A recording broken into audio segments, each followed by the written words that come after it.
मुंबईतील मालाड रेल्वे स्टेशनच्या प्लॅटफॉर्म क्रमांक 1 वर काल झालेल्या हत्येप्रकरणी पोलिसांनी एका आरोपीला अटक केलेली आहे। लोकलमधून उतरताना झालेल्या किरकोळ भांडणामधून एका प्रवाशाची धारधार शस्त्राने भोसकून हत्या करण्यात आली।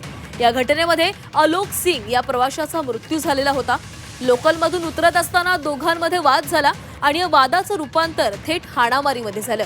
यावेळी आरोपीने आलोक सिंग यांच्या पोटामध्ये धारधार शस्त्र खुपसल्याने ते गंभीर जखमी झाले आणि उपचारापूर्वीच त्यांचा मृत्यू झाला।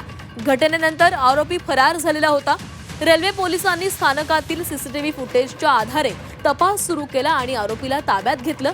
सध्या आरोपीला बोरिवली पोलीस ठाण्यामध्ये आणण्यात आलेलं असून त्याची सखोल चौकशी सुरू आहे। आणि या संदर्भात अधिक बोलणार आहोत आमच्या प्रतिनिधी सीमा आढे आपल्यासोबत आहेत। सीमा, काल मुंबईतील मालाड रेल्वे स्टेशनवर एका व्यक्तीवर हल्ला झालेला होता, त्यामध्ये त्याचा मृत्यू झाला। आरोपीला अटक करण्यात आली, काय अधिकचे तपशील आहेत? नक्कीच काल मालाड रेल्वे स्थानकावरती अतिशय मोठी धक्कादायक घटना घडली।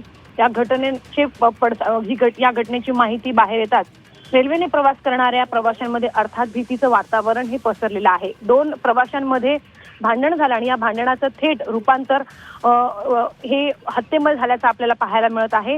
ज्या व्यक्तीने हत्या केलेली होती काल, अर्थात पोलिसांनी सध्या त्याला अटक केलेली आहे आणि सध्या पुढचा तपास जो आहे तो पोलिसांमार्फत केला जातोय की नक्की कोणत्या कारणास्तव या दोन्ही प्रवाशांमध्ये भांडणं झाली आणि या भांडणाचं रूपांतर थेट अशा प्रकारे टोकाला गेलं।